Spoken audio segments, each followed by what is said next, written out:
Feliz sábado. Feliz sábado. Ó, a gente vai combinar assim, eu vou falar 1, 2, 3 e já. Vocês vão falar um feliz sábado bem feliz, tá bom? 1, 2, 3 e já. Feliz sábado. E como que a igreja responde? Muito bem, nós estamos aqui com essas crianças lindas, maravilhosas, para fazer uma homenagem muito especial a todos os papais. Quantos papais nós temos aqui nessa manhã? Sintam-se amados por essas crianças neste momento que separaram um tempo durante a semana para preparar algo com muito amor, com muito carinho. Que Deus abençoe o seu dia, que Deus continue abençoando a sua paternidade e que Ele continue te conduzindo e te dando sabedoria para cuidar e criar os seus. Amém? Vamos cantar, criançada? Eu vou descer aqui para elas brilharem.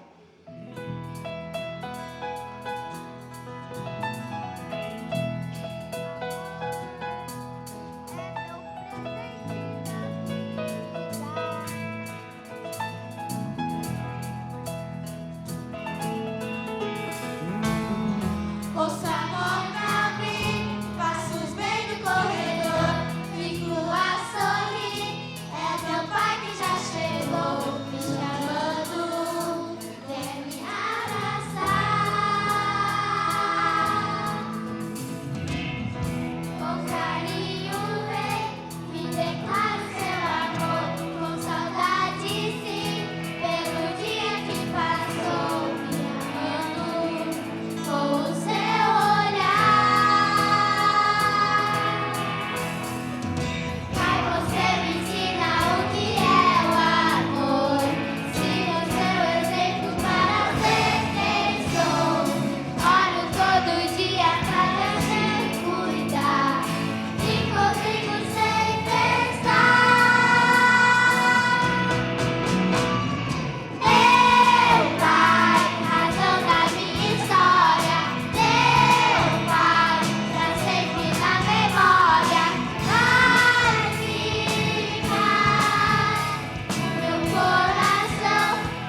Um feliz sábado a todos. Sejam muito bem-vindos à Igreja Adventista Central de São Paulo. Nesse momento iniciaremos o nosso momento de louvor e adoração. Quantos aqui vieram à igreja para adorar o nome de Jesus? Se você veio para adorar, essa é a sua oportunidade. Você pode ficar em pé?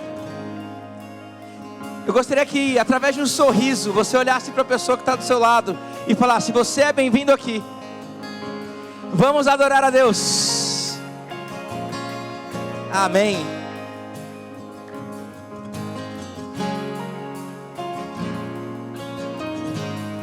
Vamos lá.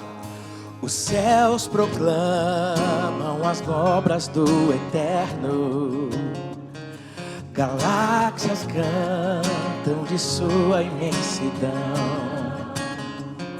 e uma voz com sons de glória ecoa em toda a criação.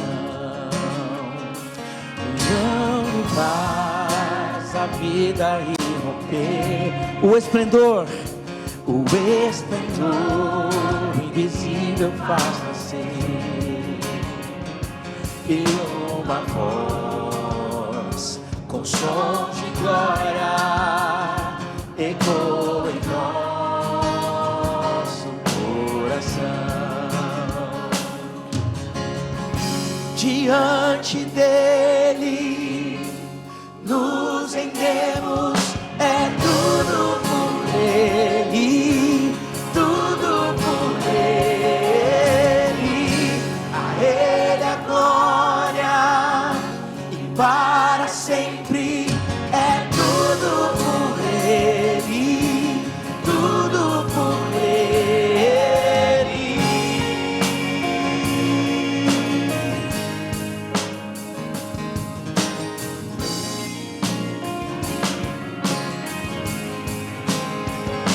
Em oração e na palavra seguiremos, em um só corpo, rendido na missão.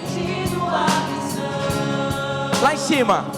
E nossa voz com sons de glória irá romper a escuridão. Abra sua boca. Diante dele nos rendemos, é tudo por ele, tudo por ele. Aê, e para sempre, é tudo por ele, tudo por ele, tudo por ele.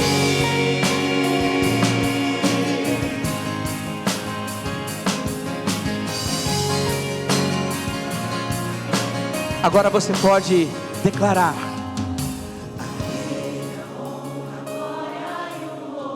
que o reino seja em nós, que nossa vida a ele a honra e o louvor,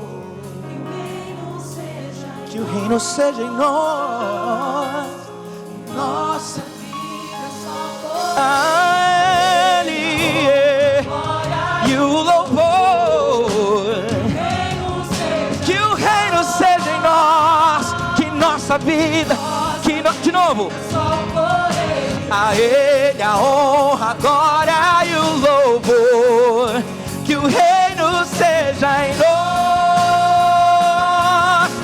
nossa vida só por ele.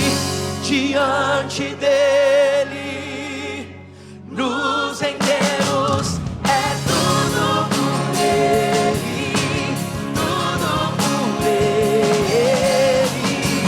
A ele a glória e para sempre, é tudo por ele, tudo por ele.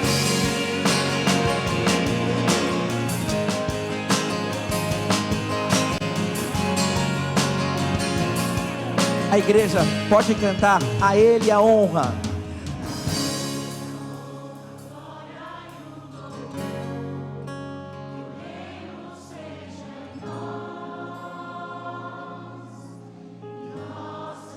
Mais uma vez, mais uma vez.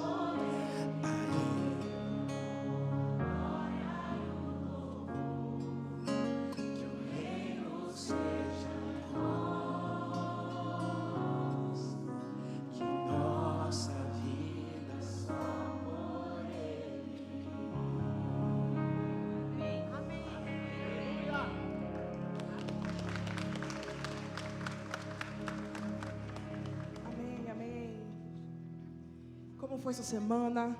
Quantos tiveram uma semana boa? Levanta a mão. Mais ou menos, uma semana mais ou menos, levanta a mão. Tô vendo alguma. Eita, ainda bem que a maioria é boa, hein? Ruim, semana ruim, péssima, levanta a mão. Oh, glória a Deus. Aleluias. Porque Ele responde às nossas orações. E aqui eu tenho um motivo de muita gratidão, não é? Semanas boas. Eu acho que na nossa vivência, tudo que a gente quer é descansar no Senhor. E eu separei aqui um versículo que fala assim: Ele fortalece o cansado e multiplica as forças ao que não tem nenhum vigor. Os jovens se cansam e se fadigam, e os moços de muito cansam-se e caem. Mas os que esperam no Senhor renovarão as suas forças. Então, para você aí atrás que levantou a mão quando a semana não estava tão boa, ei, descanse no Senhor, porque Ele renovará as suas forças, Ele te colocará de pé. Eu estou falando de um Deus poderoso, grandioso e que faz de tudo por você. Vamos louvar?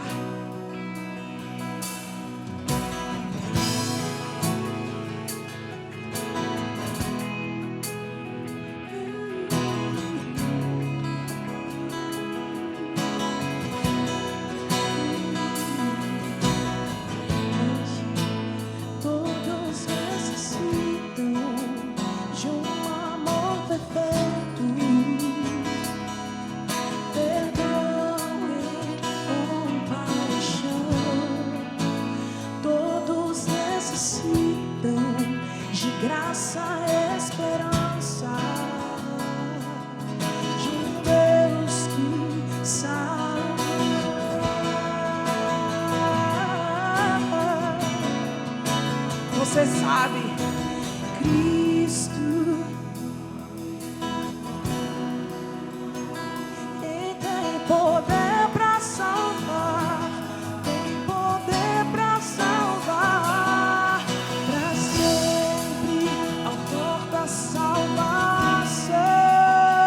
Jesus a morte venceu, sobre a morte venceu.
deu a vida por você, que morreu por você, mas que venceu a morte. Cante! Ele venceu.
Tudo bem com vocês? Nossa, não tá não? Tudo bem? Queria que você olhasse para a pessoa do seu lado agora, dê o seu melhor sorriso. Isso. Faça um contato visual com teu irmão. Eu não estou vendo os irmãos olhando uns para os outros. Pergunte para o irmão do seu lado como que é seu nome. Como foi sua semana? Posso te ajudar em algo?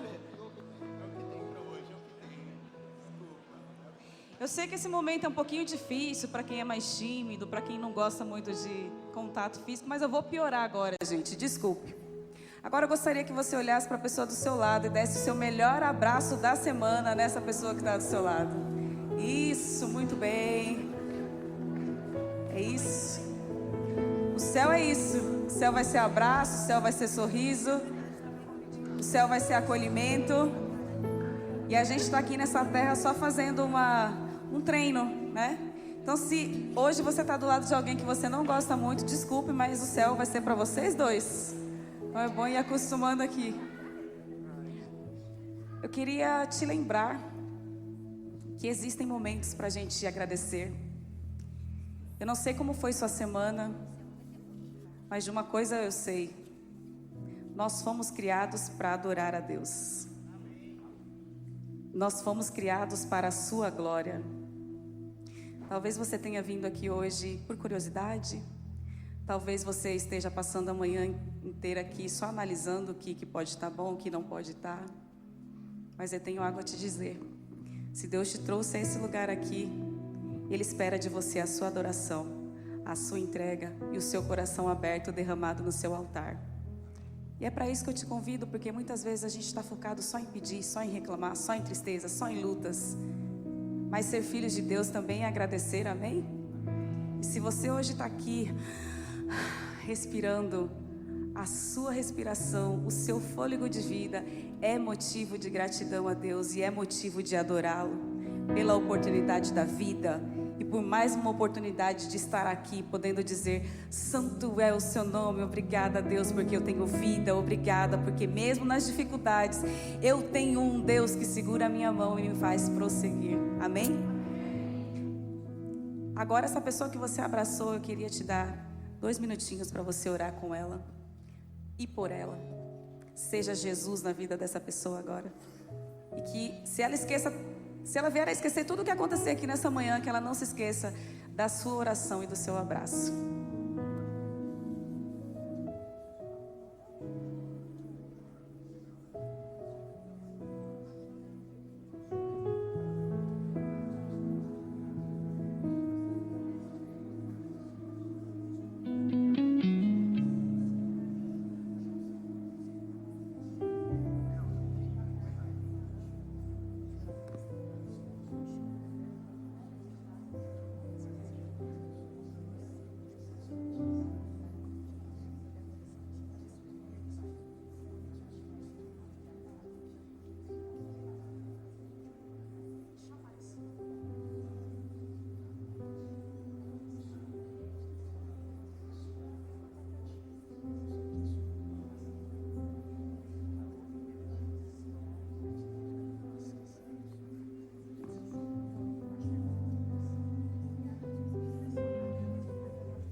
Querido Deus, Pai, santo é o seu nome.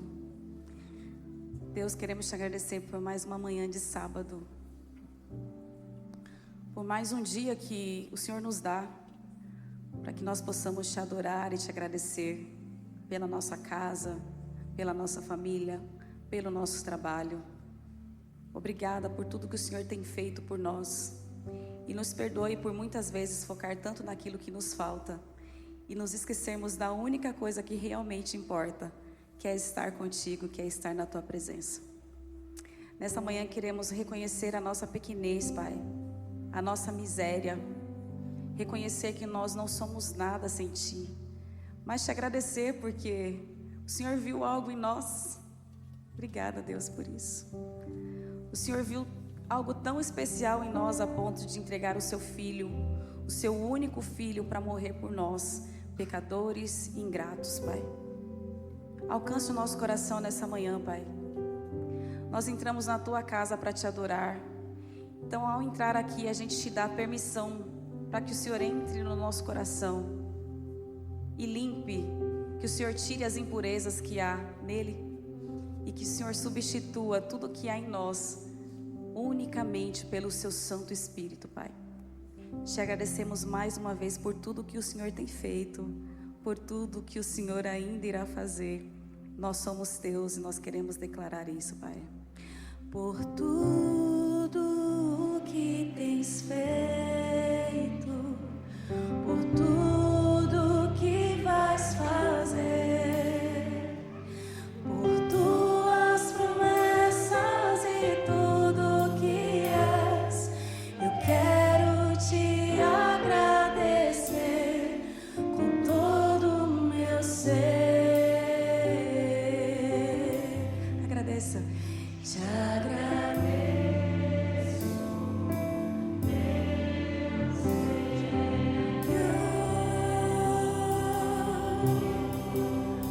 Te agradeço,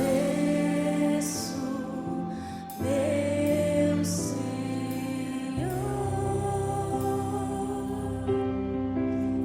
Te agradeço por me libertar e salvar, por ter morrido em meu lugar. Te agradeço, Jesus, te agradeço, eu te agradeço, te agradeço.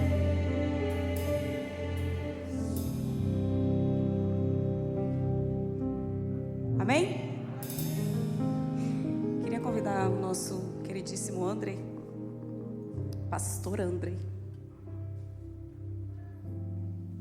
Cara dele de desconfiado.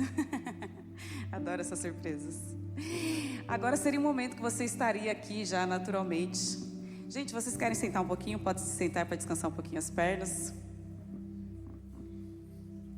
Para quem não conhece, esse é o pastor André. Para quem não sabe, ele é o nosso pastor. Para quem não sabe, ele é o nosso líder espiritual. Aquele a quem Deus escolheu para dirigir essa casa. Aquele a quem Deus escolheu para abençoar tantas vidas, inclusive a minha e a da minha casa. E para quem não sabe, na próxima semana ele fará aniversário. Só que, infelizmente, na próxima semana ele não estará aqui. Então, felizmente, você está aqui hoje e a gente vai poder prestar uma homenagem a você. E eu queria convidar a igreja para a gente cantar uns parabéns para ele, antes da gente fazer uma oração por ele. Não, você é o centro, querido. Fica Não, tá bom aqui, tá bom aqui. A luz, a produção me disse que a luz é aqui. Isso, aqui, ó, nesse quadradinho aqui, ó. Por favor. Aqui? Isso, Eita. amado. Isso, muito bem. Vamos lá, o ministro de louvor, vem reger a igreja aqui pra gente cantar parabéns. É o parabéns mesmo. Então vamos, não, vai. 1, 2, 3.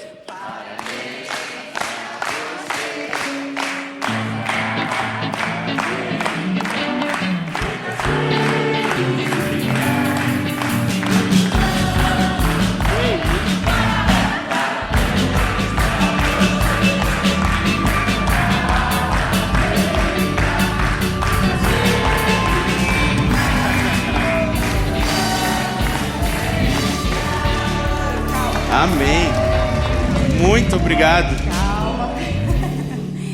Era tudo que eu queria quando vocês vieram pra cá, essa banda toda, esse cara, era pra ouvir isso aí um dia. Realizou. 1 ano depois realizou. Eu queria te agradecer em nome de toda a igreja, em nome de todos os seus filhos que estão aqui na frente, porque nós somos seus filhos, né? Você já tem idade pra isso, já, né?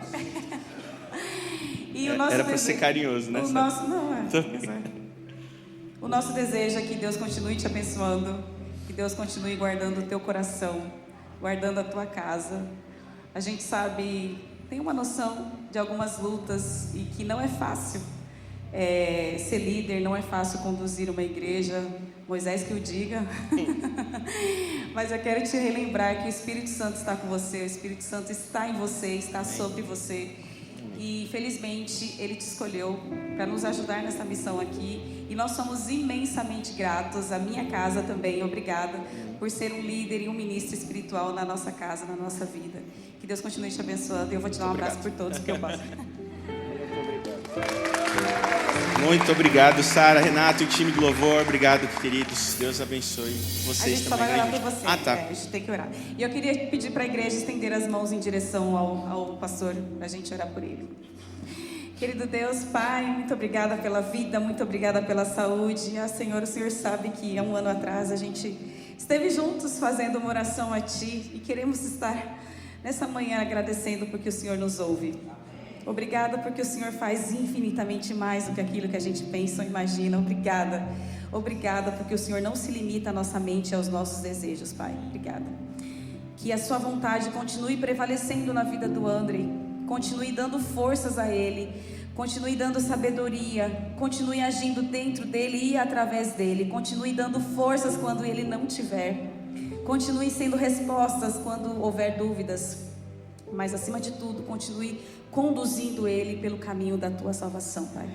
Obrigada pela vida dele, obrigada pela casa dele. Nós só temos a agradecer a Ti nesta manhã. Em nome de Jesus. Amém, amém, amém. Amém. Muito obrigado. Mas era meu momento também de fazer anúncios agora. Pensei que era isso que eu ia subir para fazer. Há 1 ano atrás, aproveitando esse momento, o meu aniversário é no dia 13 de agosto. E há 1 ano atrás, no dia 12 de agosto, nós saíamos de uma reunião, eu e alguns líderes daqui da Igreja Central, e nos deslocávamos no final do dia para a casa do Renato e da Sara, no dia 12 de agosto do ano passado, para dizer a eles que não daria certo deles serem nossos ministros. E a gente passou o final da noite ali, estava com mais gente, e nós chorávamos ali porque nós tínhamos feito tantos planos, orado tanto para que isso pudesse se tornar realidade, e nós tínhamos uma situação que não tínhamos como resolver e que impedia eles de estarem aqui. E virou o dia 12 para o dia 13 e eu, ano passado, comecei o dia do meu aniversário na casa do Renato e da Sara e recebendo uma oração deles, uma bênção deles. E chorando, tristes porque não estaríamos juntos aqui trabalhando nesse processo. Mas como a gente sempre fala, todas as vezes que a gente faz planos, a gente ora com a nossa liderança para que Deus frustre os nossos planos se não for a vontade dEle. Que Ele faça dar errado. E a gente entendeu que não era a vontade dEle. Mas a gente também ora para que Ele, se for a vontade dEle, que Ele faça, independente de qualquer coisa. E naquele dia nós saímos tristes da casa deles, mas algum tempo depois, de uma forma que a gente não sabe explicar, Deus resolveu todas as coisas e eles são nossos ministros de música aqui. Eu sou muito grato a esse casal. Uma coisa que eu aprendi desse episódio é que o não do homem definitivamente não é o fim para Deus. O não do homem definitivamente não é o final para Deus. Muito obrigado por vocês estarem aqui já há 1 ano com a gente, abençoando a nossa comunidade com tudo isso aqui que a gente tem visto. Anúncios, coisa rápida, vai aparecer na tela os nossos ministérios dedicados aqui a esse momento do segundo culto. Não vai precisar sair, o pessoal pode ficar aí, eu vou mencionar daqui. Obrigado. Mas a gente criou esses 5 ministérios estruturais. A nossa intenção é que no final do ano a gente crie mais 5 ministérios que sejam voltados ao serviço e à missão. Então a gente está organizando uma igreja praticamente aqui nesse horário. Quase que um plantio de uma nova igreja. Então a gente estabeleceu 5 ministérios estruturais, que são eles: música, técnica, programa, bem-estar e comunicação. e a gente vai estruturar ministérios, como eu falei, de missão, discipulado, enfim, e serviço no final do ano, para você também se envolver com isso. Mas enquanto a gente não faz isso, a gente precisa definitivamente estabelecer esses ministérios. É possível que você já tenha se cadastrado e já tenha colocado onde você deseja servir. Como eu falei, não há impeditivos para que você sirva, mas há um desejo no nosso coração que, uma vez que você queira ser voluntário aqui, você também deseje ser membro aqui.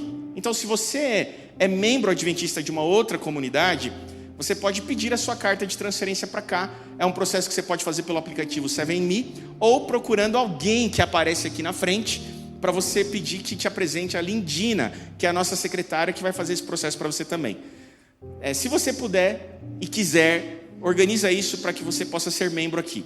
Se você não é membro de nenhuma comunidade adventista, você não é um adventista batizado e tem o desejo de pertencer ou de congregar na nossa comunidade, e quer em algum momento também descer as águas batismais, entregar sua vida a Jesus de forma simbólica e pública, você também pode nos procurar para fazer parte de uma classe de estudos da Bíblia ou mesmo agendar o seu batismo, como a gente tem visto acontecer aqui com alguma frequência. Bom, você que já fez o cadastro nessas 5 áreas, a partir de agora, em agosto, a gente vai começar a entrar em contato com você. Então, se não fizeram contato com você, fique tranquilo, o seu registro foi feito e você será contactado na sequência, tudo bem? Talvez o QR Code você não alcance, talvez alcance, mas você pode fazer tanto por ali, quanto contactando pessoas desse time que aparece aqui, para você se oferecer a fazer parte de algum desses ministérios. Para deixar claro, música a gente tem bastante consolidado, técnica e programa a gente estruturou de uma forma muito boa, comunicação a gente tem um time funcionando, mas sempre cabe mais gente. Agora, bem-estar é o nosso ponto que está mais urgente e carente de mão de obra. O que é o bem-estar? A gente quer fazer com que esse ambiente seja um ambiente acolhedor cada vez mais. A gente quer estruturar uma recepção que a gente ainda não conseguiu fazer funcionar full desde que a gente começou, e é porque a gente está precisando de mais gente. Gente que queira estruturar esse ministério, gente que queira participar disso, que a gente torne esse ambiente cada vez mais hospitaleiro. Tudo bem? Mas você pode se dedicar a qualquer um desses ministérios. Vamos voltar a louvar? Acho que agora era isso. E muito obrigado pelos parabéns.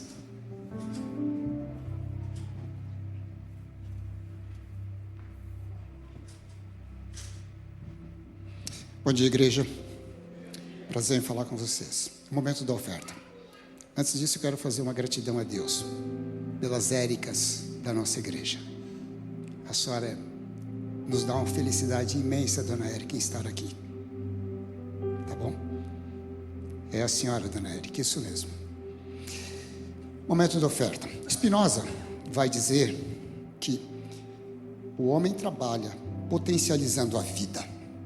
Ok? A gente pega esse mote de Spinoza e vamos dizer o seguinte: que Deus só trabalha e só trabalha para potencializar todas as áreas da sua vida. Todas.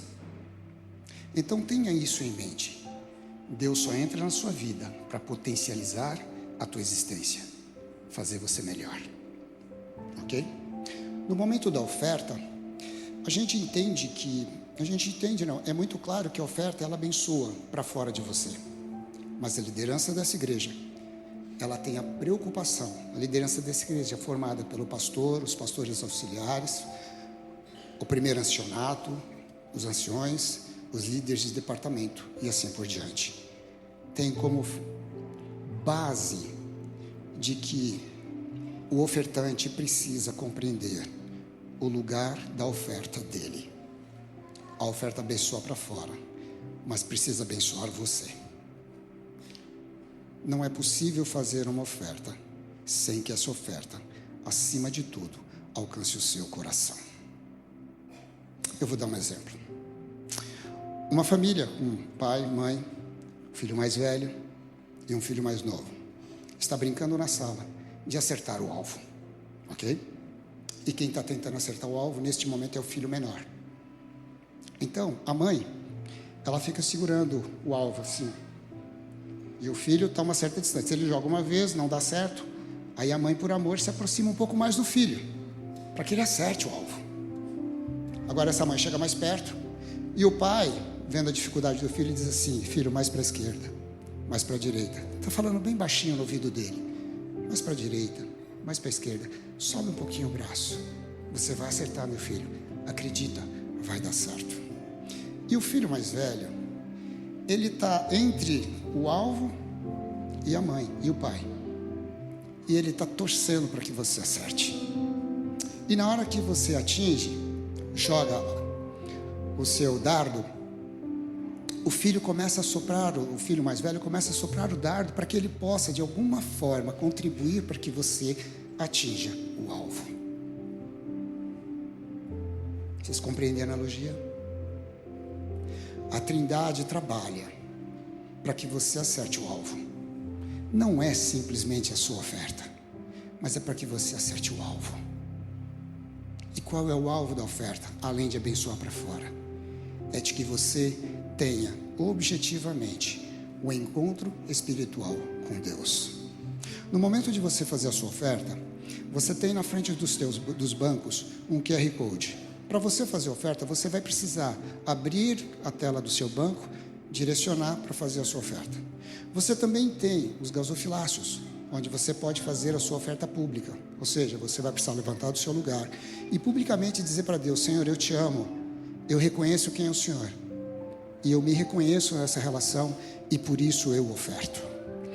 E quando você fizer a sua oferta, se você desejar que a sua oferta abençoe a tua igreja, esta comunidade que hoje necessita da sua oferta, você coloca no final da oferta 0,7, 7 centavos. Se você fizer a sua oferta e não colocar 0,7, você vai precisar mandar o QR Code para nós, o comprovante da oferta, e dizer para onde você está direcionando a sua oferta. O momento de ofertar, você tem esses caminhos para fazê-lo, mas a coisa mais importante é que você faça isso do lugar certo. E qual é o lugar certo? Sempre será você saber quem é você, quem é Deus e por que você oferta, por conta de quem é Ele. Você está convidado a ofertar neste momento. Vai ser um prazer. Bom dia, igreja.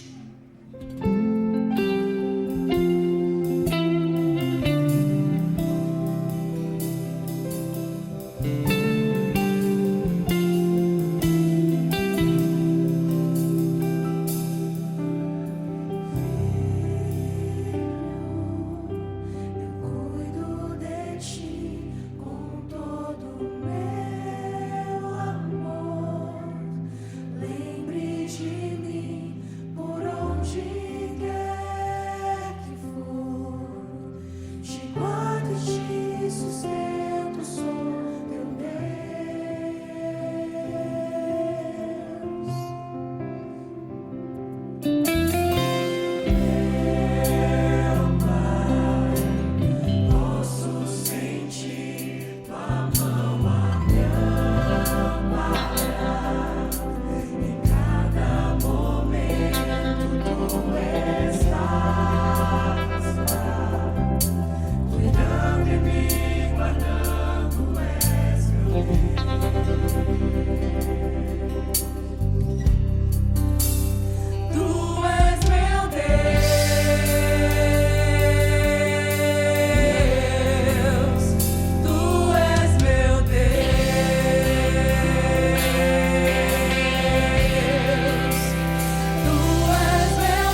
Nesses dias de desespero, incerteza e medo há, em uma salvação eu creio, creio em ti,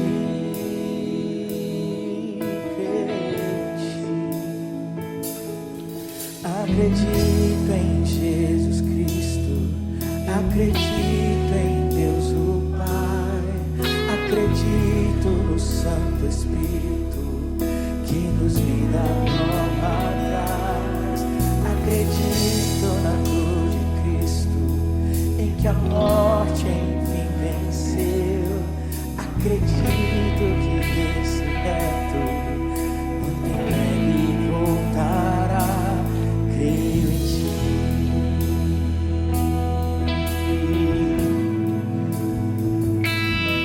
Que nossa fé não seja um hino, apenas notas em canções. Você pode ficar em pé?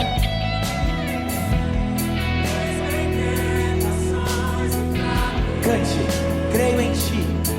Creio em ti, creio em ti, acredito em Jesus Cristo, acredito em Deus o Pai, acredito no Santo Espírito que nos vida nova traz, acredito e que amor que vem mexer.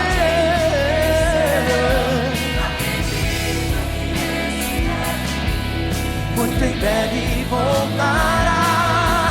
O perdido encontrou perdão, pois agora que o amor venceu e que a igreja viva esse amor. Creio em ti, creio em ti.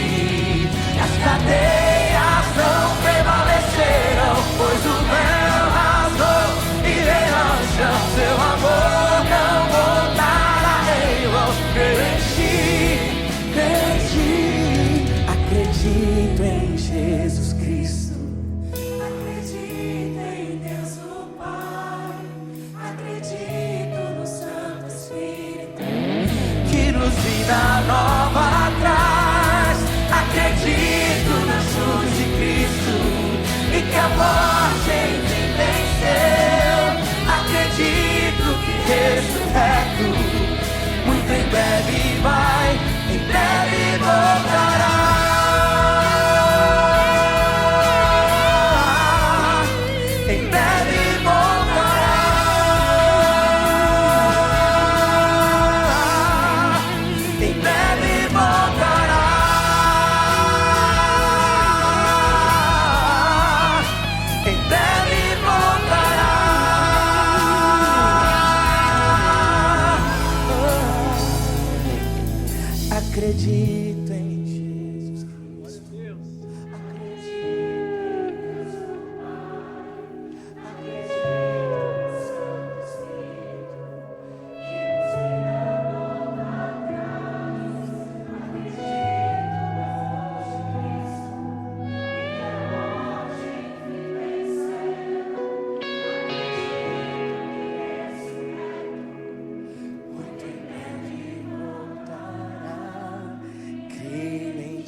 nossa adoração. Obrigada, Deus. Obrigada, Senhor.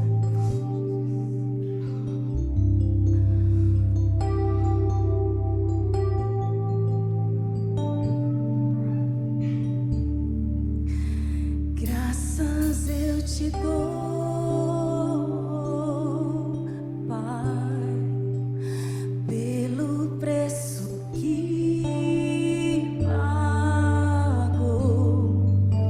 sacrifício de amor que me comprou, ungido do Senhor, pelos cravos em suas mãos. Graças eu te dou, ó meu Senhor. Lavou minha mente e coração, me deu perdão, restaurou minha comunhão. Digno é o Senhor, sobre o trono estás,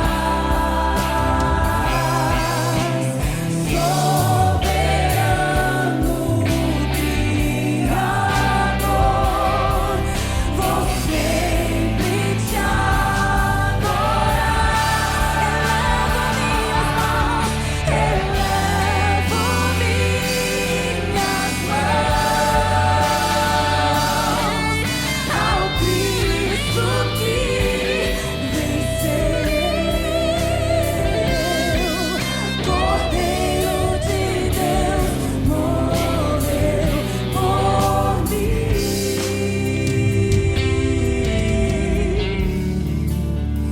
mas ressuscitou.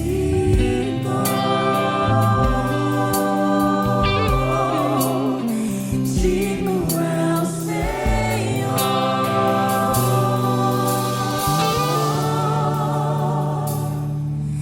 Elevo minhas mãos ao Cristo que venceu, Cordeiro de Deus.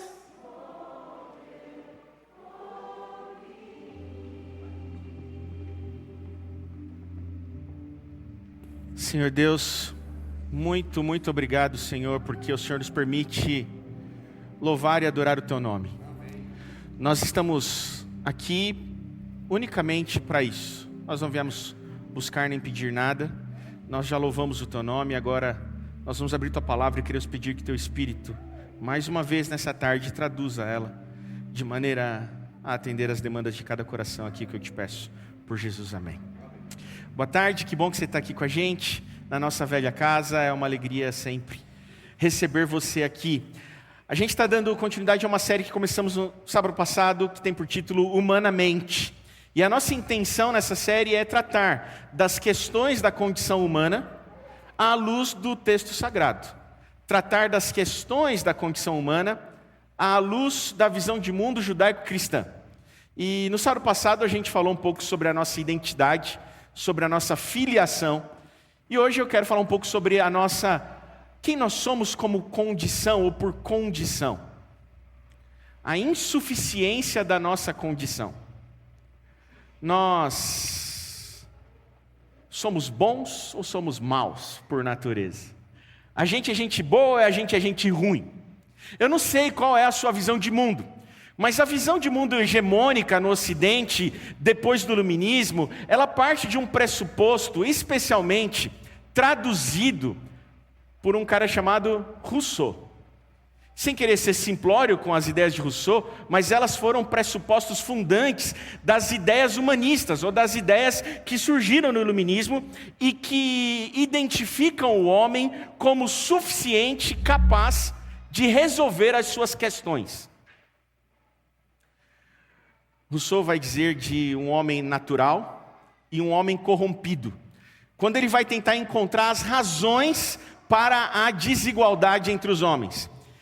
Quando ele estuda ou propõe uma solução para a origem da desigualdade, ele propõe que existe o homem natural e o homem corrompido. O homem natural seria o homem pré-social. E a ideia dele é de que o homem, então, ele é naturalmente bom. É a sociedade que corrompe o homem. Ou seja, o homem é naturalmente bom, mas quando ele precisou entrar em acordos, em firmar contratos sociais, quando ele precisou viver em comunidade, quando ele precisou aprender a conviver, essa necessidade social de firmar contratos sociais com o outro, fez com que o homem passasse a ter interesses individuais que o levavam a desequilibrar a igualdade entre os homens. E aí surge a ideia das desigualdades e das injustiças, porque essa sociedade, ou seja, o homem social, ele corrompeu o indivíduo naturalmente bom. Na visão de Rousseau, o homem é naturalmente bom, mas a sociedade o corrompe. O que isso significa e que implicações isso nos traz? Isso significa que se o homem é naturalmente bom e a sociedade o corrompeu, e vivemos numa sociedade de injustiças, mazelas, miséria e desigualdade, basta que consigamos fazer com que o homem seja renaturado, através da moralidade, da educação, dos acordos sociais, se torna possível fazer com que o homem volte a ser naturalmente bom e, portanto, consiga um estado de coisas de bem-estar. Na visão humanista, é possível ao homem resolver as suas próprias mazelas. Todas as ideias humanistas partem desse pressuposto, o pressuposto de que o homem é capaz de resolver as suas próprias questões. O homem é a solução. É bem verdade que o humanismo, ele decifrou muito bem as mazelas da nossa sociedade contemporânea. É bem verdade que a denúncia feita pelas principais ideias humanistas, elas são corretas e coerentes. De fato, vivemos um mundo de injustiças, de miserabilidade, de desigualdades, e que esse não é o plano original de Deus. A denúncia feita pelas ideias humanistas, e que depois se tornaram ideologias e estruturas, inclusive sistemas políticos, essas ideias humanistas, elas estão muito coerentes na sua denúncia e nas questões que levanta, mas ela é frágil na sua proposta de solução. E por que ela é frágil na sua proposta de solução? Ela é frágil na sua proposta de solução porque ela aposta todas as fichas no homem, a partir da compreensão que nós chamamos da compreensão russoniana da perfectibilidade humana. Se o homem de fato é bom, então ele é capaz de criar um estado das coisas de bom viver. É possível uma sociedade justa se nós entrarmos em acordos sociais que nos levem a uma sociedade justa, porque naturalmente nós somos originalmente bons, seres bons. É precisamente aqui que o Evangelho entra na contramão e colide com as ideias humanistas. Porque as ideias humanistas, elas desconsideram Deus e um conceito muito caro para a visão de mundo judaico-cristã, a saber, o pecado. Ao desconsiderar Deus e desconsiderar o pecado, as ideias humanistas fazem com que o homem seja suficiente. Mas o que nós temos no texto sagrado é a ideia e a proposta de uma condição humana insuficiente. E é insuficiente precisamente pelo fato de que a Bíblia nos apresenta a nós, seres humanos, como homens, como seres originalmente ou naturalmente corrompidos. Logo, para o texto sagrado, não é a sociedade que corrompe o homem, mas o indivíduo corrompido que corrompe uma sociedade. Entende? Nas ideias humanistas, e são lindas, são apaixonantes, as propostas humanistas são apaixonantes. Não há como ler o manifesto e não se apaixonar. Não há. Por mais que você odeie os autores, mas não há. A menos que você não tenha lido os evangelhos e consiga perceber que os evangelhos se levantam acima de todas essas ideias. Há algo mais fascinante que o manifesto. É esse livro que está aqui na minha mão. Porque ele não aposta as suas fichas no homem. Ele aposta as suas fichas precisamente naquilo que transcende o humano. Naquilo que está para além da humanidade.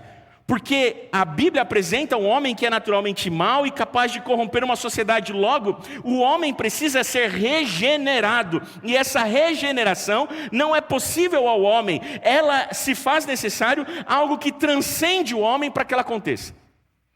A proposta da condição humana fica bem apresentada por Paulo em Romanos capítulo 7. E eu queria convidar você a ler comigo Romanos capítulo 7.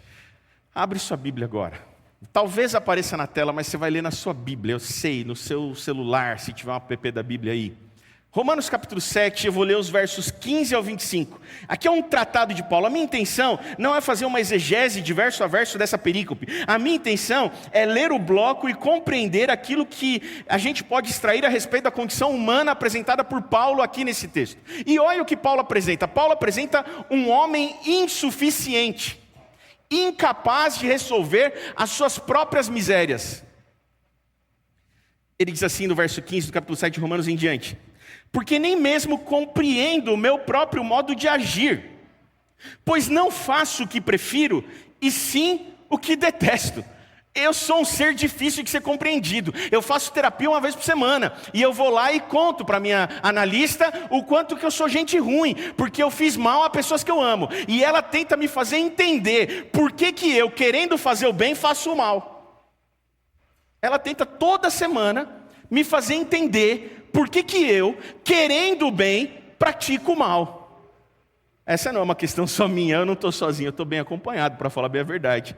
Porque Paulo vivia o mesmo drama e as mesmas questões. A gente não sabe muito sobre os pais de Paulo, a infância de Paulo. Vai saber, né, para a gente culpar os pais um pouquinho. Por que Paulo vivia esse drama, não é? Mas certo é que Paulo ele se reconhece assim, olha. Ora, verso 16. Se faço o que não quero, consinto com a lei que é boa. Nesse caso, quem faz isso já não sou eu. E aqui note, a primeira dos versos que vamos ler, vai aparecer 5 vezes essa afirmação. Mas olha aqui a afirmação a ser sublinhada. Já não sou eu quem faço, mas quem que faz? O pecado que habita em... quem que habita em mim e em você? Primeira informação de Paulo. O pecado habita em nós. Desde a queda, como estudamos no sábado passado, desde o lapso no Éden, o homem nasce na condição natural de pecador. O pecado habita no homem. O pecado habita em mim e em você. É o pecado que habita em nós que nos leva a não conseguirmos alcançar o alvo. Pecado no grego é hamartia, que significa precisamente errar o alvo. Isso é pecado. Pecado é quando você mira no alvo, você quer acertar, você sabe o que é certo, você toma inclusive a decisão de fazer o que é certo, mas as suas decisões são insuficientes, o seu querer é insuficiente, o seu saber é insuficiente, de maneira que você atira a flecha mirando no alvo, mas o pecado que habita em você faz com que algo saia errado, sucumba, fracasse e você erra o alvo. Isso é pecado. Pecado é querendo fazer o certo, fazer o errado. Paulo vai descrever isso melhor ainda quando ele continua. Olha, verso 17, ele diz a primeira vez aqui na nossa leitura, o pecado habita em mim. Verso 18, porque eu sei que em mim, isso é, na minha carne, não habita bem nenhum. Paulo não se confundia, Paulo não se iludia, Paulo sabia quem ele era. Eu e você, a gente é isso aqui, a gente é gente ruim. E não demora muito para você saber que você é gente ruim. Às vezes demora para você saber que eu sou gente ruim. E às vezes demora para eu saber o quanto você é gente ruim. Mas minha esposa sabe bastante do quanto eu sou gente ruim. Talvez só quem mora na tua casa sabe o quanto você é gente ruim. Percebe? Quando a gente nasce de novo, é implantada em nós uma outra natureza.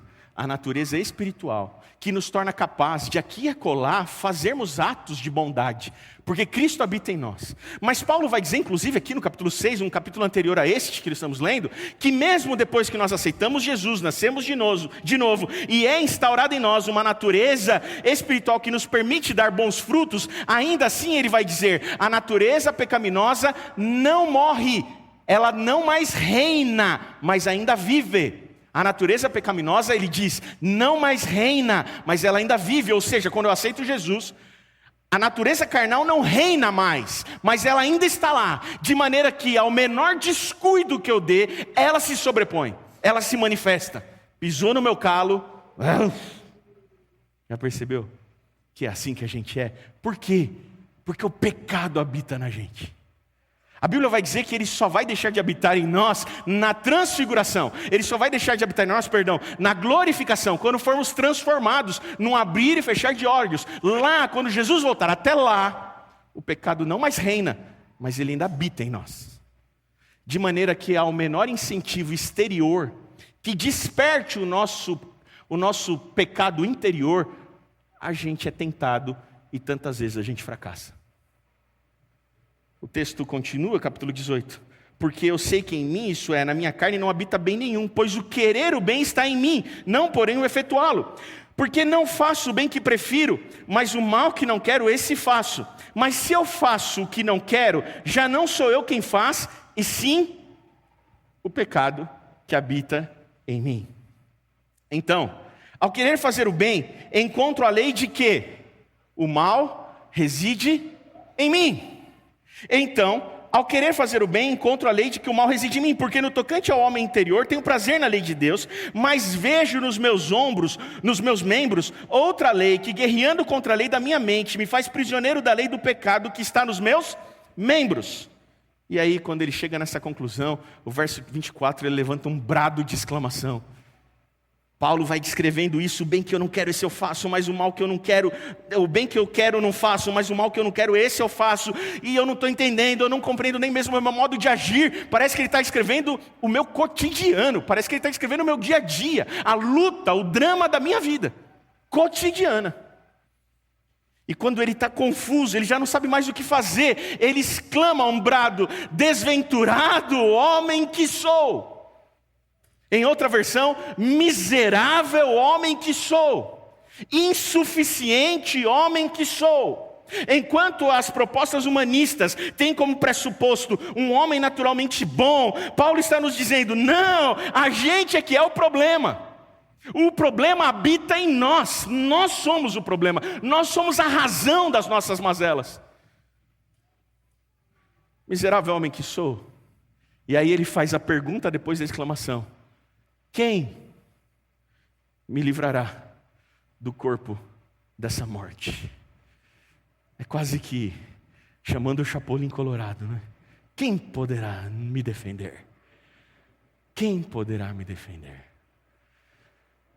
Alguns historiadores vão dizer que essa afirmação sobre o corpo da morte é que alguém condenado à morte, para que a sua morte fosse acelerada, era amarrado sobre essa pessoa o corpo de alguém que já estava morto, de maneira que a putrefação do corpo morto agarrado em você te fizesse morrer mais rápido.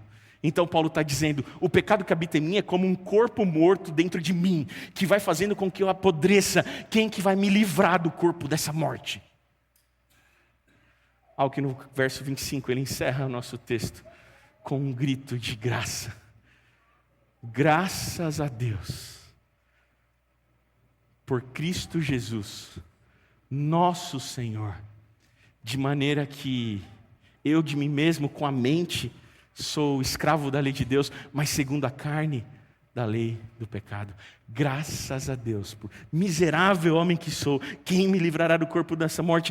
Graças a Deus por Cristo Jesus. Você entende o que Paulo faz? Paulo nos leva ao fundo do poço. Ele declara que a nossa condição é uma condição insuficiente, miserável, desventurada. Nós somos seres incapazes de solucionar o nosso próprio problema. Nós somos seres incapazes de sair do buraco puxando o próprio cabelo. Então ele olha a solução, e a solução não está no homem, a solução transcende o que é humano. Ele olha e diz assim: graças a Deus, porque não depende de mim.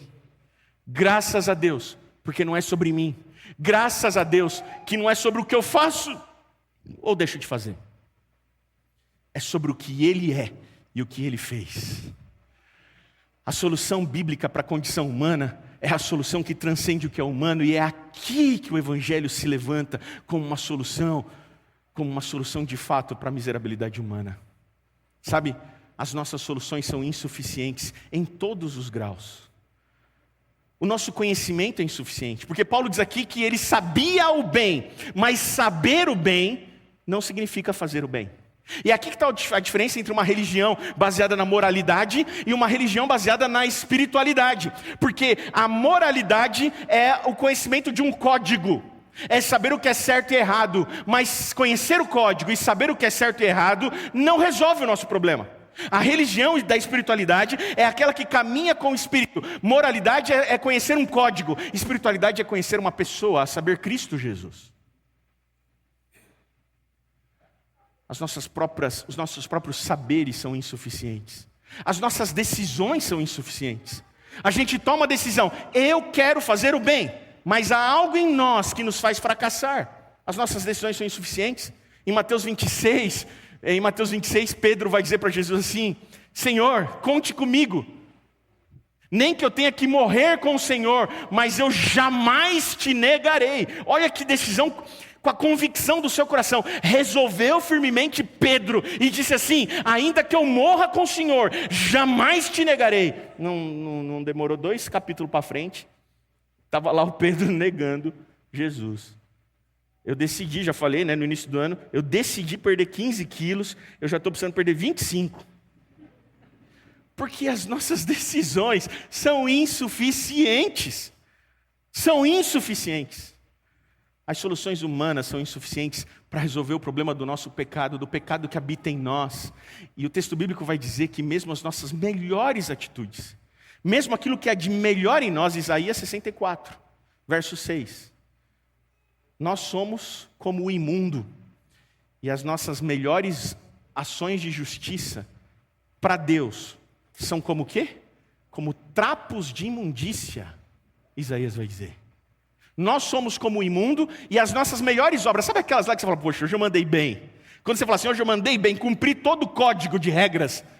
Pois é, para Deus isso que você fez não passou de trapo de imundícia. Você sabe o que é trapo de imundícia naquele contexto, né? Era o pano que cobria o sangramento da menstruação de uma mulher. É isso que significa para Deus as suas boas obras, aquilo que você faz de bom.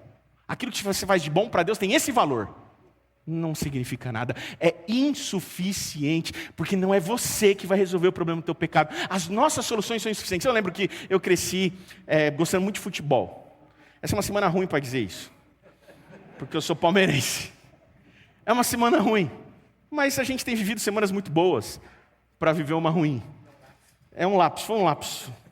Foi inclusive a primeira vez na história que esse time aí eliminou a gente numa competição que não fosse estadual. Então a gente está, enfim. Mas eu aprendi a amar muito futebol, gostar muito de futebol com meu pai desde muito pequeno. Meu pai sempre gostou muito de futebol, me ensinou a ser palmeirense, aquele cara, sabe? E palestra e avante, e me ensinou a gostar, eu sabia tudo dos times. Eu, desde pequeno, meu pai jogava comigo, e as melhores memórias que eu tenho do meu pai é jogando futebol de botão com ele. A gente fazia campeonatos de futebol de botão, e fazia transferências. Não existia Elifute, Championship Manager, FIFA, aquelas coisas que você faz contrato e venda de futebol, de jogadores. Não existia essas coisas. Meu pai fazia isso manualmente, ele tinha as escalações de todos os times, pegava o bid lá, e a gente tinha os caminhõezinhos, os ônibus de madeira com os botões oficiais, assim, escalado de cada time, campo oficial, redinha oficial, a gente chegava, tinha entrada, fumaça, e fazia o campeonato. Às vezes acordava de manhã numa segunda-feira que era folga do meu pai virava para minha mãe: Mari, o André tem aula hoje, tem prova. Não, mas ele faz a substitutiva depois, que a gente tem campeonato, a gente vai jogar, e assim ia indo. Sempre adorei o ambiente de liberdade que havia na minha casa. E a gente fazia isso, e eu cresci assim, gostando de futebol. E hoje eu faço isso no FIFA, porque é o único lugar que eu consigo fazer, não é? Eu sempre gostei de futebol, mas tem uma coisa que foi a grande frustração da minha vida. Eu amo futebol, mas eu sou uma lástima para jogar bola. Eu queria saber jogar bola, mas não dá. Eu lembro que, na época que eu era mais novo, 10, 11 anos, assim, a educação física era um trauma para mim. Porque sempre tirava os 2 melhores da turma, tirava para o ímpar para ver quem que ia montar os times, aí ia os 2 melhores, aí eu ganhava e começava. Ficava a fila dos caras aqui, e eles ficavam assim: fulano de tal, vem pro meu time. Aí o outro: fulano de tal, vem pro meu time. E eu ficava aqui esperando. Se tivesse um cone, ele era escolhido antes de mim. Eu sempre fui o último a ser escolhido nos times. E eu não entendo uma coisa, que todas as vezes que eu era escolhido, eles mandavam eu pro gol. E assim, eu já era ruim na linha, no gol era pior. A única coisa que eu fazia era que eu ocupava mais o espaço das traves. Mais nada. E isso era um trauma. Mas um dia eu mudei de escola. Mudei de cidade e estado. Eu falei, bom, não tem jeito de saberem. Eu falei, vou resolver. Solução humana, vou resolver meu problema. Eu vou resolver meu problema. Era o ensino médio, eu tinha vindo aqui para São Paulo. Fui estudar no Colégio Adventista do Capão Redondo, na Ellen White, ali na Elis Mas. Quem conhece o Capão Redondo, eu sou do Capão Redondo. Fiquem em paz, eu vim em paz. Mas sou de lá. E aí, eu cheguei para mudar de cidade, e eu virei para o meu pai e falei: pai, já sei. Preciso comprar um tênis. Falei, um tênis para quê? Para ir para a escola. Ah, tá bom, compra um tênis. Que tênis você precisa? Ele pensou que eu não tenho. Eu falei, não, pai, eu quero um tênis específico. A Nike tinha lançado em 2004 uma chuteira chamada Total 92. Em 2002, olha ali, essa aqui, essa é a 3, porque fizeram agora, lançaram uma, esqueci o nome que dá para isso, quando fizeram um relançamento um retrô dessa aí, mas a 2. Em 2002 tinha a Total 91. Na Copa do Mundo, quem era patrocinado pela Nike, os nossos jogadores, Roberto Carlos, só o Ronaldo Fenômeno não, porque ele tinha a R9, que era exclusiva dele. Mas todos os outros que eram da Nike usavam, os que eram da Adidas usavam a Predator, e quem era da Nike usava a Total 90. Em 2004 lançou a Total 92, e ninguém tinha essa chuteira, ninguém, porque era início do ano 2004. Ninguém tinha. Era muito cara e tinha acabado de lançar. Tinha acabado de chegar no Brasil. E eu falei pro meu pai, pai, eu quero essa chuteira. Meu pai olhou para mim e falou, para que, moleque? Você nem jogar bola? Já fazendo bullying comigo, né? Eu falei, não, pai, mas eu quero. Ele falou, não vou comprar uma chuteira para você. Não, pai, uma chuteira de futsal. Não, mas você não joga bola. Eu falei, eu quero. Ele falou, se eu comprar essa chuteira para você, eu não vou comprar outro tênis. Você vai ter que usar essa chuteira em todo. Não, tá bom, pai, eu uso, pai, na igreja, o que for. Tem foto minha de terno, e uma chuteira Total 90 no pé, e achava que era super legal. E aí, eu pedi para meu pai comprar, mas era muito caro, meu pai não queria, minha mãe insistiu, enfim, comprou a chuteira. E aí eu mudei para São Paulo com essa chuteira. Primeiro dia de aula, não era o primeiro dia de aula, porque eu mudei no decorrer do ano, eu cheguei em abril, era o início mais ou menos do segundo bimestre. E aí eu pus a chuteira no primeiro dia que eu ia para a nova classe, nova escola, todo mundo, não conhecia ninguém. Eu pus a chuteira, uniforme da escola adventista, ensino médio, e lá vou eu para a escola com aquela chuteira. Quando eu entrei na sala de aula, no Capão Redondo, ninguém tinha aquela chuteira. Mas ninguém nem tinha a expectativa de vir a ter. O professor de educação física na época, o professor Itamar, que é diretor do Colégio Adventista de Jundiaí agora, semana passada eu estava com ele, ele me lembrou dessa história, por isso eu estou contando. Ele olhou assim a minha chuteira e falou, cara, esse cara joga bola, hein? Porque ninguém é burro o suficiente para gastar um dinheiro desse se não joga bola com uma chuteira dessa. Mas quando eu entrei na sala, assim que eu entrei na sala, eu já percebi os moleques da sala, mano. Os moleques já no burburinho. Você viu a chuteira do cara lá, mano?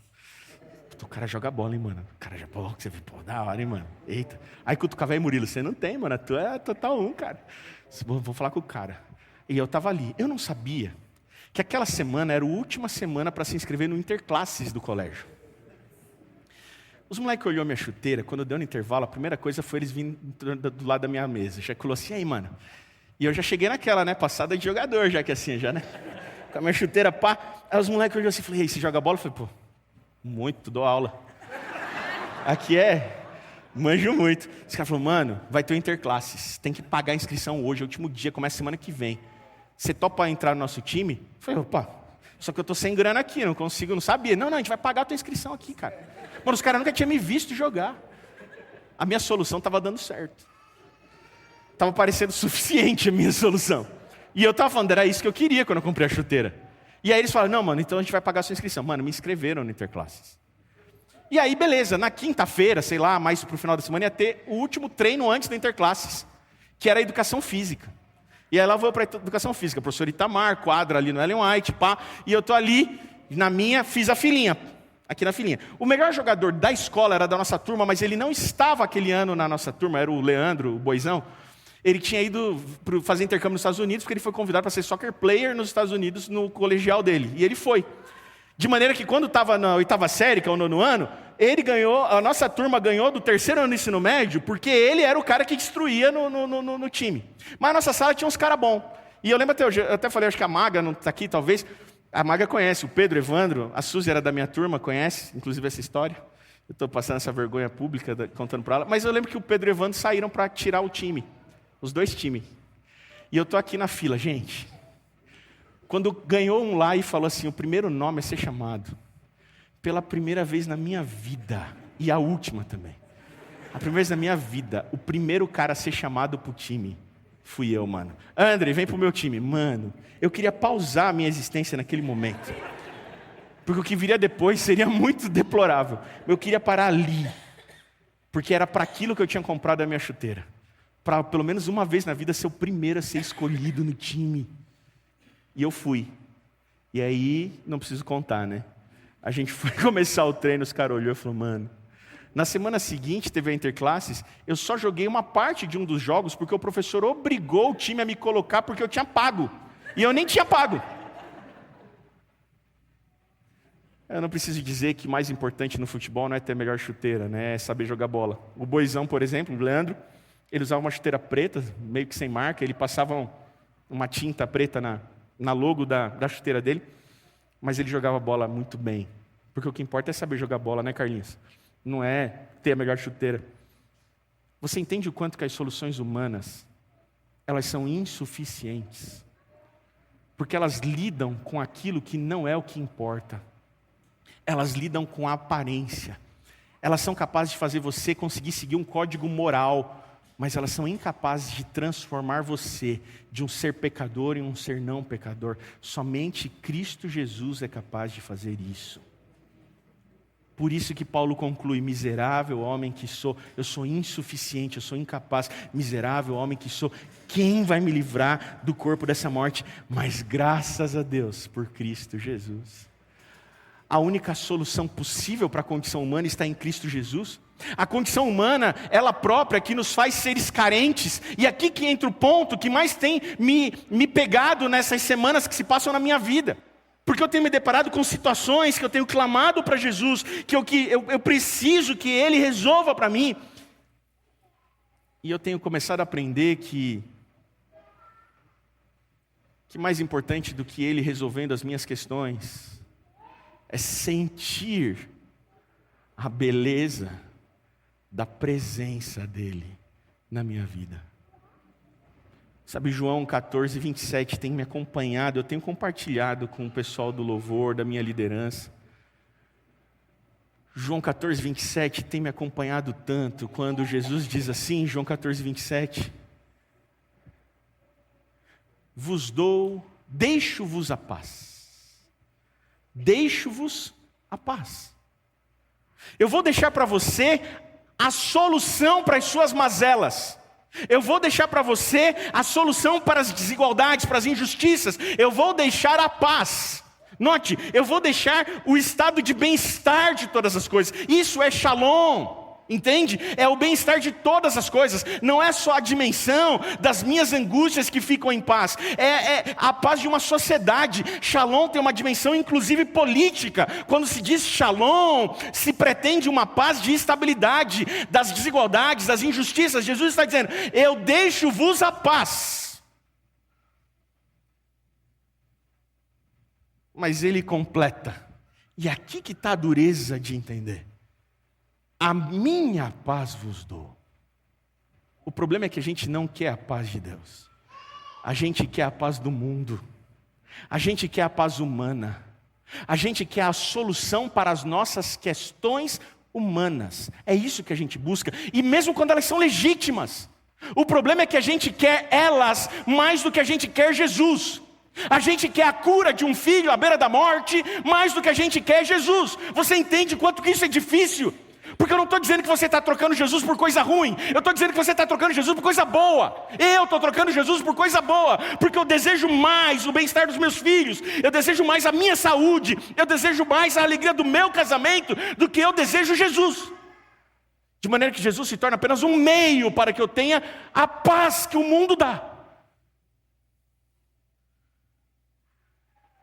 É por isso que Jesus diz assim: a minha paz vos dou. Porém, não vou lá dou, como o mundo a dá. Deus quer te livrar do sofrimento que esse mundo oferece. Mas Ele também quer te livrar do tipo de paz que esse mundo oferece. De maneira que a presença dEle baste, de que Ele seja suficiente. E isso é tão difícil. Porque no fundo a gente não quer Ele. A gente só quer que Ele torne a nossa vida mais fácil de ser vivida nesse mundo de miséria. Nós temos muitas carências, há pelo menos 3 níveis de carências que nós temos. Nós temos carências circunstanciais, não é? As circunstanciais são aquelas que a gente resolve agora e volta a ter problema de manhã, é que nem aluguel. Você pagou agora o aluguel, já está devendo o próximo, não é assim?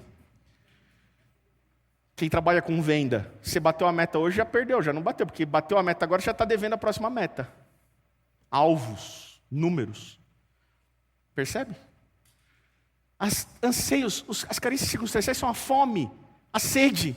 É circunstancial, a gente toma água e volta a ter sede. A gente come e volta a ter sede. A gente paga a fatura do cartão e volta a dever a próximo. Há também carências críticas, que são relacionadas aos nossos afetos, aos nossos relacionamentos. Todos nós temos carências nesse campo da vida. E a gente tenta buscar no outro a solução para essa carência que temos. As circunstanciais a gente resolve com comida, com coisas materiais que nos suprem, temporariamente. As críticas a gente resolve com o outro. A gente cria dependência do outro.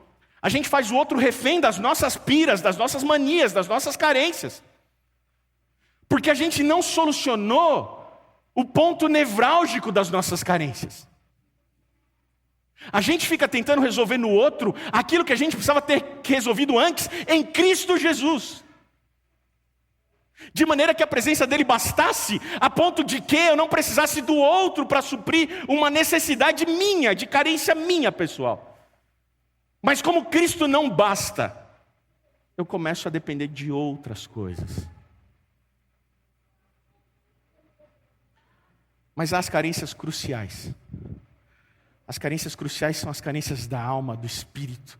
São as carências da dimensão espiritual. As carências cruciais só são possíveis de ser resolvidas em Cristo Jesus.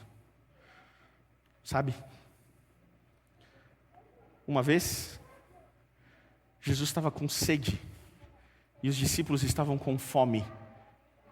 Carência circunstancial.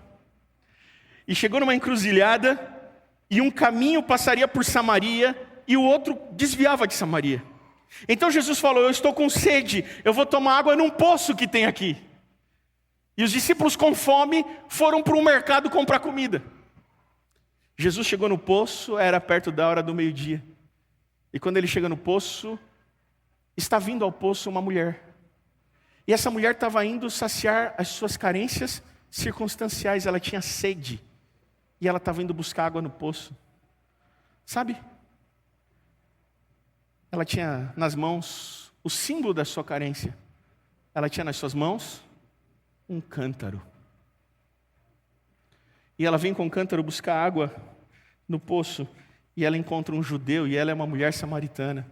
E então aquele judeu olha para aquela mulher e diz assim: você pode pegar um pouquinho de água para mim? Para saciar as minhas carências circunstanciais? E aquela mulher fala assim: como assim, sendo tu judeu? Pede de beber a água a mim, que sou mulher samaritana. Porque ela sabia que os judeus não falavam com os samaritanos. O diálogo continua. E enquanto o diálogo continua, Jesus faz uma pergunta àquela mulher. Ele diz assim: eu tenho uma água que se você tomar, você nunca mais vai voltar a ter sede. Porque a minha água, ela não sacia as suas carências circunstanciais. Essa água do poço, você vai pegar o cântaro, vai tomar, vai acabar, você vai ter que voltar amanhã. Mas a minha água, ela sacia para a eternidade. Ela significa a vida. A minha água, ela dá sentido para as coisas. A minha água resolve todos os problemas. Você quer da minha água? E ela fala assim: como o Senhor tem essa água? O Senhor é maior do que o nosso pai Jacó, que fez esse poço. O Senhor não tem nem como tirar essa água. Aquela mulher não tinha entendido. E ela não tinha entendido porque é assim que acontece com a gente. A gente encontra Jesus e ele fala assim: eu tenho para te dar a minha paz. E a gente olha e fala: Senhor, mas a tua paz vai pagar o meu cartão? A tua paz vai resolver as minhas questões? Porque tudo que a gente quer de Jesus não é Ele. A gente quer é a capacidade dEle de resolver as nossas misérias, as nossas insuficiências, as nossas incapacidades. Aquela mulher pensou isso: como é que o Senhor vai me dar uma água? O Senhor não tem nem como tirar. Jesus falou assim para ela: chama teu marido. Ai, e aqui doeu, porque aqui Jesus expõe, aqui Jesus desmascara aquela mulher, aqui Jesus toca na ferida. A razão pela qual aquela mulher estava vindo meio-dia no sol é porque ela não queria vir de manhã quando ainda não tinha sol, para não ser vista, porque ela tinha má fama na cidade. porque ela tinha carências críticas não resolvidas e não atendidas. E em meio a tantas carências críticas que ela tinha, aquela mulher já tinha tido 5 maridos. E o homem com quem ela vivia, nem marido dela era de outro. Você entende as carências tentando ser supridas onde não há vida. Aí então Jesus se revela para ela como o Messias, como poucas vezes ele fez nos evangelhos, e todas elas fora de Jerusalém. Ele se revela a uma samaritana como o Messias. Quando ela percebe que ele é o profeta que devia vir ao mundo, ela cai em prantos, e ela compreende que a presença dele era suficiente para saciar as suas carências cruciais. E o texto que encerra essa história, ele é singelo e singular. João capítulo 4, verso 28, diz assim, João capítulo 4, verso 28, só presta atenção, nem precisa ir lá. Mas João capítulo 4, verso 28 diz assim, quanto à mulher, olha essa informação singela, quanto à mulher, deixando o seu cântaro, foi à cidade e disse àqueles homens, vinde comigo e vede um homem que me disse tudo quanto eu tenho feito, será ele porventura o Cristo? Será ele porventura o Cristo? Ele expôs a minha vida, ele contou tudo que tem no meu armário, ele abriu os esqueletos do meu armário, e ele me mostrou que eu não preciso mais esconder, eu não preciso mais me mascarar, porque a religiosidade que eu vivo me faz fazer isso. Mas o Messias não precisa disso, ele não precisa que eu pareça ser o que eu não sou. Ele revelou tudo sobre mim. Venham, quem sabe ele também revele sobre vocês. E apaziguem a culpa que atormenta o seu coração. Porque nele há a saciedade de todas as coisas. Porque ele é a fonte inesgotável de água, de mananciais de águas que jorram. E curam, e libertam, e perdoam, e ressignificam, e reorientam. E ele é todo suficiente. Não há suficiência em nós e nem nas nossas soluções, mas há suficiência nele.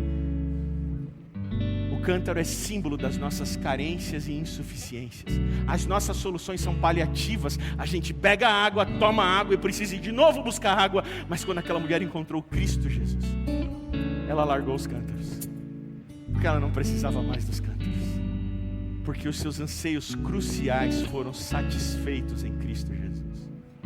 Sabe o meu desejo nessa tarde? É que se você trouxe o seu cântaro hoje aqui para encher um pouquinho de água, para dar conta essa semana mais um pouco. Se você trouxe o seu cântaro hoje para pegar um pouquinho de água, para saciar os seus anseios, as suas angústias, mas que sábado que vem você vai precisar vir de novo. O meu desejo é que você não tenha encontrado essa igreja. É que você não tenha encontrado a religião certa, a igreja certa. Esquece isso. Meu desejo não é que você tenha encontrado o pastor certo. O meu desejo é que você tenha encontrado Cristo Jesus. E ao encontrar Cristo Jesus, você não leve o seu cântaro ou o seu squeeze de volta para a tua casa hoje, porque você não precisa mais dele. Porque não é mais sobre as suas carências circunstanciais ou críticas. É sobre a satisfação de ter encontrado a fonte de toda a saciedade, a saber, o único suficiente, Cristo Jesus. Que os seus cântaros fiquem aqui nessa tarde, que você não precise mais deles. Que você entregue sem relutância a sua vida àquele que é capaz de desvendar e desmascarar todos os nossos segredos mais ocultos que o pecado que habita em nós nos fez cometer. E que ao invés de você ficar envergonhado ou com medo por ter sido exposto aos seus pecados, você tenha paz, porque você encontrou aquele que é capaz de perdoar todos os nossos pecados.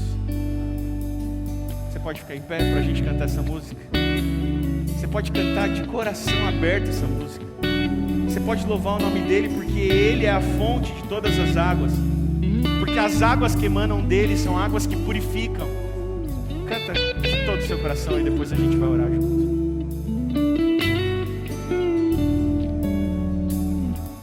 Junto ao poço estava eu, quando um homem judeu viu a sede que havia em mim. Sem me ouvir, conheceu e me ofereceu uma água que jorra sem fim. Dá-me de beber, pois tenho sede. Não quero mais buscar em outras fontes. Não precisarei aqui voltar pra minha sede saciar, uma vez que eu já ouvi teu falar. Tu és por quem a minha alma esperou, a fonte da vida, a fonte da vida que me encontrou. És o dom de Deus, o Messias, o meu Salvador. Tu és por quem a minha alma esperou, a fonte da vida que me encontrou. És o dom de Deus, o Messias, o meu Salvador.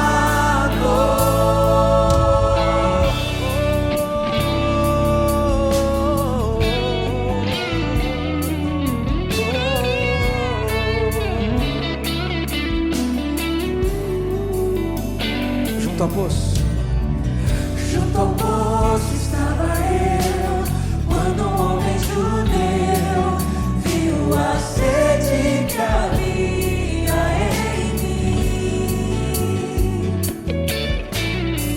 Sem me ouvir, conheceu e me ofereceu uma água que jorra sem fim. Dá-me de beber, dá-me de beber, pois tenho sede.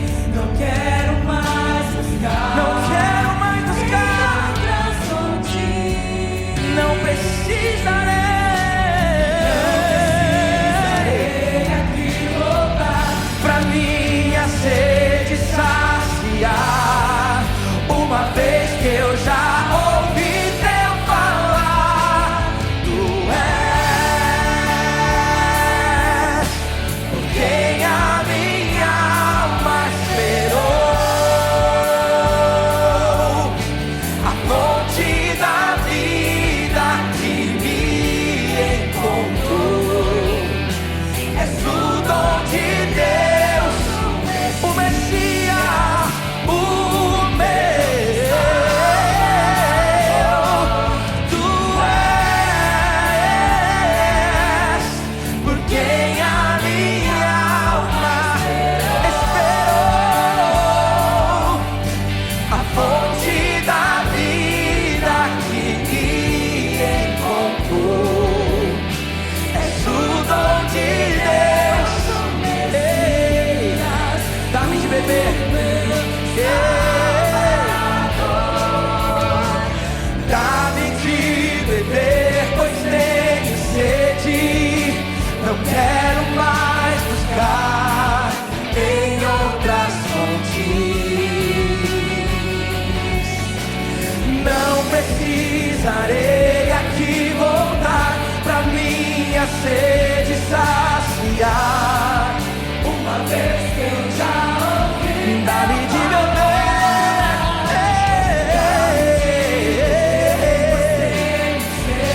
pois não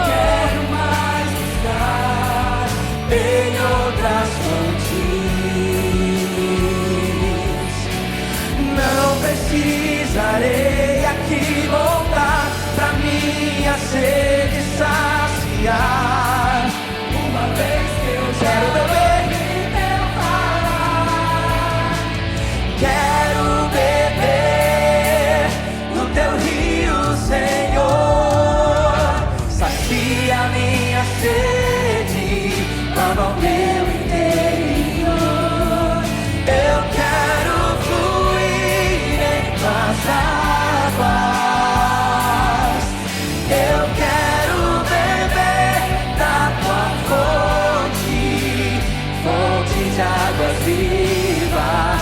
Eu quero beber,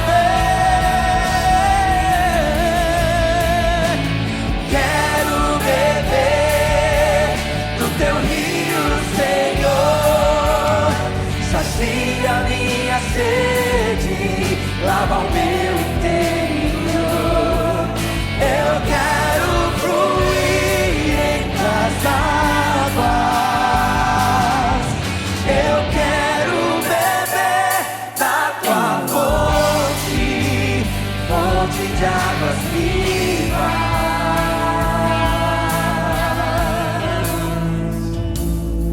Senhor Deus, nós temos buscado em tantas fontes saciar as carências do nosso coração. A gente tem apostado as nossas fichas em nós mesmos tantas vezes. A gente está tentando resolver o problema do nosso pecado com as nossas próprias mãos. A gente tem tentado corrigir o nosso pecado com as nossas melhores obras, com o nosso melhor da nossa boa vontade. Mas a grande verdade, Senhor, é que o bem que nós queremos fazer a gente não faz, e o mal que a gente não quer a gente acaba fazendo. Miserável homem que somos, quem nos livrará e quem poderá nos socorrer?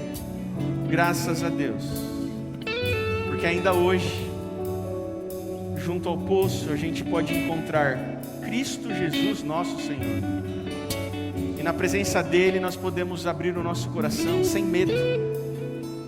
A gente pode deixar que ele revele tudo sobre nós, aquelas coisas mais profundas que a gente tem medo até de mexer, que a gente luta para que ninguém nunca descubra.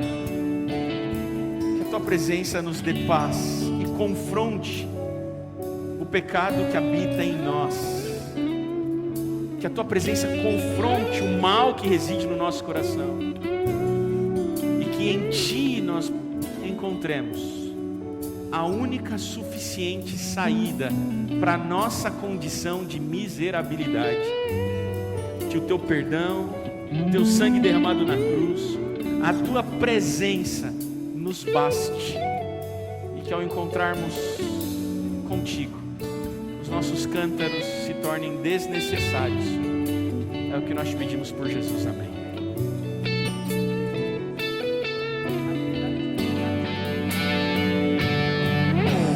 Dá-me de beber, pois tenho sede. Não quero mais buscar em outras fontes. Não precisarei aqui voltar da minha sede saciar. Uma vez que eu dá-me de beber, dá-me de beber, pois tenho sede. Eu não quero mais buscar em outras fontes. Não precisarei aqui voltar pra minha sede saciar. Uma vez que eu já ouvi teu falar, tu és por quem a minha alma esperou, a fonte da vida que me encontrou. És o dom de Deus, o Messias, o meu Salvador. Tu és por quem a minha alma esperou, a fonte da vida que me encontrou. És o dom de Deus, o Messias, o meu Salvador.